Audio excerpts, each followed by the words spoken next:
Morning all of you बच्चों। आज हम क्लास 8th हनी ट्यू का 4th chapter Vipin Chaudhary lapse of memory का 4th पार्ट पढ़ेंगे। Getting off the train at Ranchi next morning he realised at once that he had never been there before. He came out of the station, took a taxi, and drove around the town. For a while, he realized that the streets, the buildings, the hotels, the bazaars, the Morabadi hills, with none of these had he the slightest acquaintance. Would a trip to the Hoodoo Falls help? He did not believe so, but at the same time he did not wish to leave with the feeling that he had not tried enough. So he arranged for a car and left for the Hoodoo in the afternoon. At 5 o'clock the same afternoon in Hoodoo, two Gujarati gentlemen from a group of the picnickers discovered Bipin Babu laying unconscious beside a boulder. When he came around, the first thing Bipin Babu said was, "I am finished. There's no hope left." Next morning, Bipin Babu was back back in Calcutta. He realized that there was truly no hope for him. Soon he would lose everything: his will to work, his confidence, his ability, his balance of mind.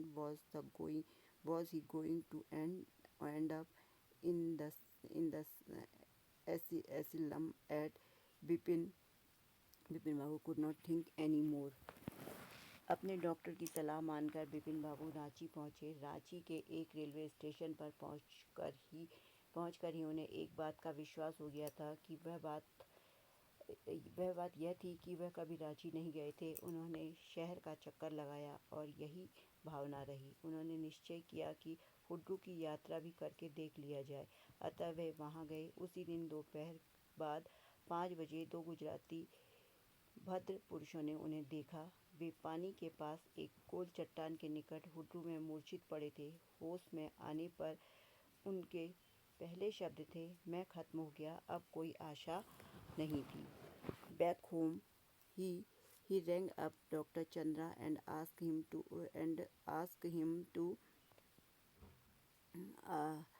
Chandra asked him to come over. Then after a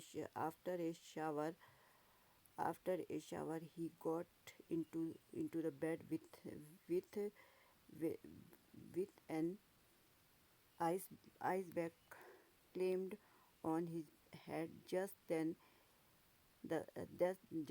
the servant brought him a letter which someone had left in the letter box, a greenish envelope with his name in red ink on it.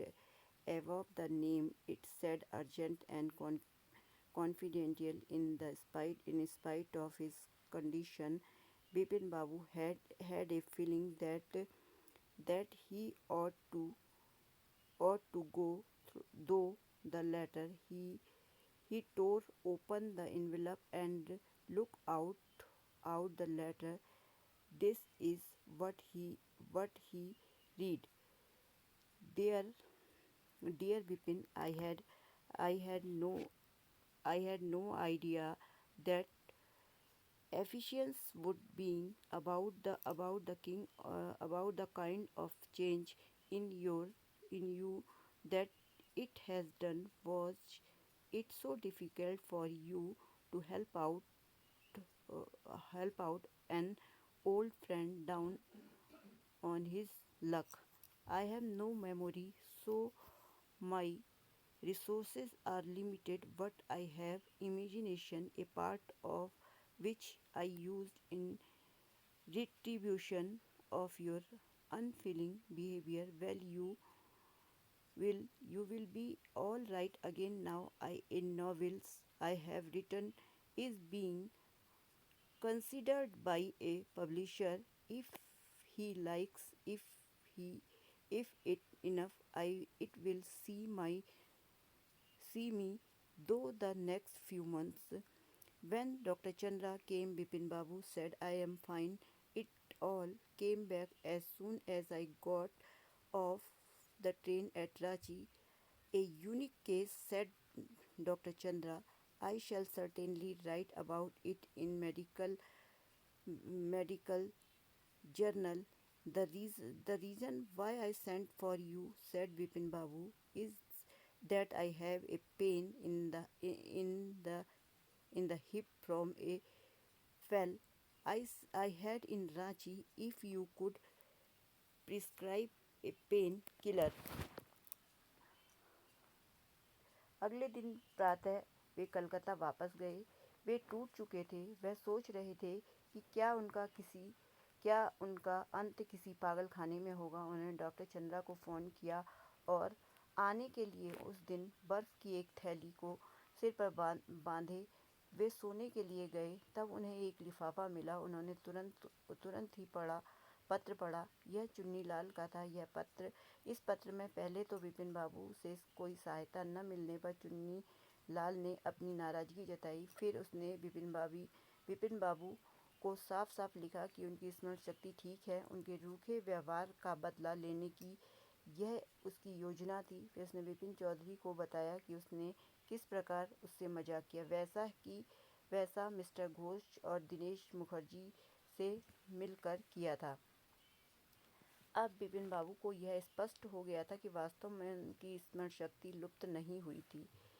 जब doctor Chandra आया तो विपिन बाबू ने झूठ बोला। उन्होंने कहा कि रांची के रेलवे स्टेशन पहुंचते ही उन्हें सब कुछ याद आ गया था। उन्होंने कहा कि उसे उन्होंने एक दर्द विनाशक के लिए बुलाया था। रांची में गिरने के कारण उनके कूल्हे में दर्द हो रहा था।